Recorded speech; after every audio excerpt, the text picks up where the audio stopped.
খাবে, বিকজ ওর ধারণা কারণ আমি এইভাবে ব্লগ করছি তাই। তো এখন আমরা বেরোচ্ছি, যে এরকম রোজ বেরোই সন্ধ্যাবেলায়, বাট আজকে রাত হয়ে গেছে 8টা বাজে। হ্যাঁ, 8টা বাজাটা রাত না, তোমাদের অনেকের জন্য রাত হতে পারে, বাট আমাদের জন্য এটাই সন্ধ্যা, বিকজ আমরা 8টার দিকেই বেরোই। তো এখন আমরা যাবো সেই একই পৌঁছে যাওয়ার জায়গায়, সেটা হচ্ছে সেন্ট্রাম। তো ওখান ছাড়া আর কোনো জায়গা নেই, কৃষ্ণনগরে অত্যাধিক জায়গা নেই, আর একমাত্র ঠিকঠাক জায়গা হচ্ছে সেন্ট্রাম। মানে আরও জায়গা আছে, বাট আমার ওই সেন্ট্রাম বেসিক্যালি ওই জায়গাটাই ভালো লাগে। সো চলো ওখানে যাই, একটু গল্প টল্প করি, তারপর বাড়ি চলে আসবো। ওই তো চলে এসেছে, গপু একটা কাজে গেছিল, তো চলো। কচু বনে হেগে দিল কালো কুকুরে। আজকে আমরা এখন বেরোচ্ছি, আমি এইভাবে ব্লগ করছি, কারণ আমি এইভাবে ব্লগ করছি তাই। আমি এখন বাড়ির সামনে আছি, এখনও বেরোতে পারিনি, কারণ আমি এখনও বেরোইনি তাই। আর আমরা এখন যাব, দেখি কোথায় যাওয়া যায়, এখনও ঠিক করিনি, কারণ গাড়িতে উঠিনি তাই। একটা গান শুনবি ভাই? হ্যাঁ, কচু বনে হেগে দিল কালো কুকুরে। নিজের কথা কেন বলছিস তুই? হ্যাঁ, নিজের কথা কেন বলছিস? না আমার কথা বলছি না, আমি কালো একটা কুকুরের কথা বলছি, এরকম ঠিক কালো, এরকম ঠিক লেজ। কি হয়েছে কাকা? আইসক্রিম খেতে গিয়ে এর সাথে স্ক্যাম হয়ে গেছে, অর্ধেক আইসক্রিম গরমে গলেই গেছে। আরে আমি কৌশিকের জন্য নিয়েছিলাম একটা, আমার জন্য একটা, আর গপু বাদাম শেক খেলো, ও খেলো। তারপরে এই দুটো নিয়ে আমি আমারটা খেতে খেতে আসছি, ওরটা গলে আসছে। দেন আমি বলছে তো পড়ার থেকে একটু চেটে দেওয়া ভালো, একটু একটু গলছে, তো তলা থেকে আমি চেটে দিচ্ছি। দেন তারপরে যে আমি বললাম তাড়াতাড়ি চল, গপু এত জোরে গাড়ি চালালো, পুরো গরম গরম করে গলতে গলতে পড়ছে দুটো। তুই তো বলেছিলি তাড়াতাড়ি চল, তাড়াতাড়ি চল বলেছিল। দেন এইটুকু বেঁচে আছে, আর আমার পুরো গায়ে লাগেনি, পুরো গায়ে ভর্তি, পুরো হাত, এগুলো এখানে। ঠিক আছে, একটা জলের বোতল কিনে ধুয়ে নে। ফালতু ফালতু বললি তো, আর কিছু খাওয়াবোই না তোকে। ভালো লাগছে না। সূর্যি মামার ডিউটি শেষ, টাটা বাই বাই। তাও গরম এত দিচ্ছে ভাই, আমাদের মনে হচ্ছে এই জগৎ থেকে ডিউটি শেষ হয়ে যাবে। কি হয়েছে? ও তোর কি বলে এটাকে, ছড়া শুনে ছন্দ। সূর্যি মামার ডিউটি স্টার্ট বাই ভাই, তাও গরম এত দিচ্ছে ভাই। ভালো ছিল ছড়াটা, বাট সত্যি খুব গরম। আর কেন জানি না আমি আজকেই এত গরম পড়েছে, আমি চুলটাকে খুলে এসেছি। আই থিঙ্ক আমার মাথা ব্যথা খারাপ হয়ে গেছে। I can? থিংক না, তুই সব থেকে এজে কত বড় হয়েছে, আমার ধারণা মারছিস। হ্যাঁ, তুই আমার থেকে বড় না? ইয়েস, আমি ভুলে যাই। কিন্তু ক্যামেরায় একে বেশি বড় লাগছে, কারণ এ মোটা হয়ে গেছে। এই কি বল, কে মোটা হয়ে গেছে? আমিও মোটা হয়ে গেছি, বাট একে বেশি বড় লাগছে বিকজ আমার ক্যামেরায়। ফেসটা বাচ্চাদের মতো, আমি চাই সেই জন্য না, তোকে রুগ্ন রুগ্ন লাগে। Shut up, shut the fuck of, কি কি আরেকবার বল। শাট দ্য ফাক অফ। কি দেখে নাও, এই আজকালকার মেয়েদের মুখের ভাষা দেখে নাও।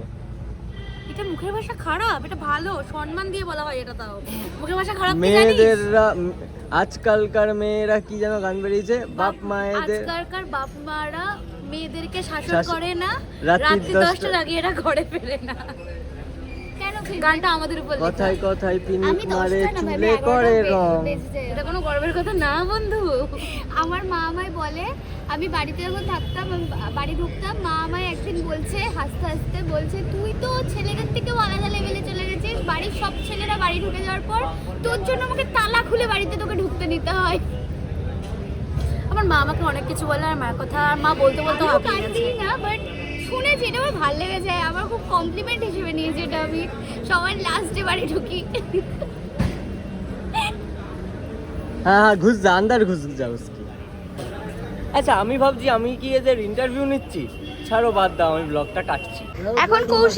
এখন কৌশিকী ফটো তুলছে এদের, বিকজ এরা দুজন মিলে একই টি শার্টে ঢুকেছে, দুজনই শার্ট বলে ও সরি, টি শার্ট না শার্ট।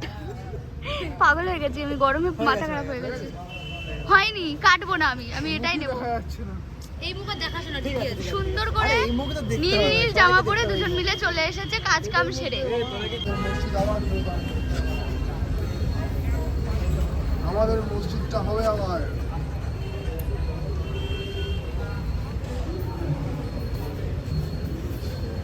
বন্ধু বন্ধু লাগছে, ভাই ভাই ভাই ভাই, তুই আমার গায়ে পা দে, চুকে পা দিস না। তুই বাজি চলে 3, 2 তো এখন আমি শ্রেয়াকে এই ইংসু, ঠাকুর সাজিয়েছি। এখানে একটা ফুল দিয়েছি, এখানে একটা ফুল দিয়েছি, এখানে একটা ফুল দিয়েছি, দিয়ে ঠাকুর সাজানোর পরে স্বরূপ এসে আমার মুখে কেক গুঁজে দিয়েছে। এবার আমি পুজো করবো কি করে? কেকে ডিম থাকে।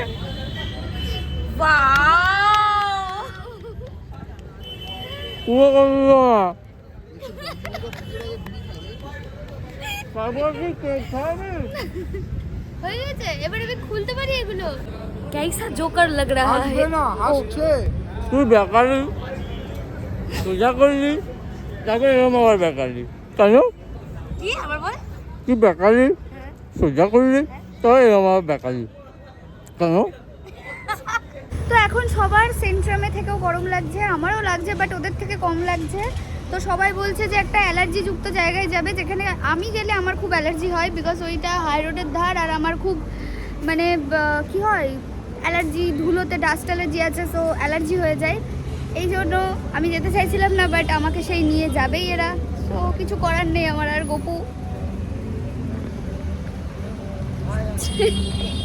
যাই। আর কোকর হচ্ছে আমি বাড়ি আসলে ও ভাত খাক কি যাই খেয়ে থাক না কেন, আমি আসার পর ওর সামনে পেডিগ্রি থাকলে, বিস্কুট থাকলে ও ওটা আগে খাবে, বিকজ ওর ধারণা ওর এঠো করা খাবার ওর দিদি চুরি করে খেয়ে নেবে, তাই তো কোকো? আবার দেখিয়ে দেখ করে খাচ্ছে, দে একটু। না না না না, দিতে হবে না, দিতে হবে না, না। আমার কোকোর একটা সমস্যা হচ্ছে, সেই সমস্যাটা হচ্ছে কোকোকে ছোটবেলা থেকে ও খেতে চাইতো না, সো আমরা সবাই মিলে ওকে যখন খাবার থাকতো সামনে ওকে বলতাম দাও দাও, না না না না না, ও তাকাচ্ছে, এটা বলতাম, এটা বললে ও করতো, দাঁত মাত খিচিয়ে আর খেয়ে নিত। এইটাই ওর এখন অভ্যাসে দাঁড়িয়ে গেছে, ওকে যদি কেউ বলে দাও দে, ওর কাছে কিছু থাক কি না থাক ও তাও করে কামড়াতে আসবে। তাই আমি বললাম আর তাকালো আমার দিকে, আমি ভয় পেয়ে গিয়েছি আজকে। তারপর পড়ে আছি আমি হাত কাটা, পুরো পুরো হাতের ওপরে যাবে, মাংস তুলে নিয়ে চলে যাবে। 2 বছর আগে কামড়েছিল ঠিক এই জায়গাটায়, সেই কামড়ের দাগ এখন পর্যন্ত গিয়েছে, এতদিনও ছিল কিছুদিন আগে অবধিও। তারপরে আমি এই ভুলটা কি করে করি, করতেই পারি না, তাই তো কোকো? হ্যাঁ ও পোদা, ও কোকো গোগো তুমি খাচ্ছ?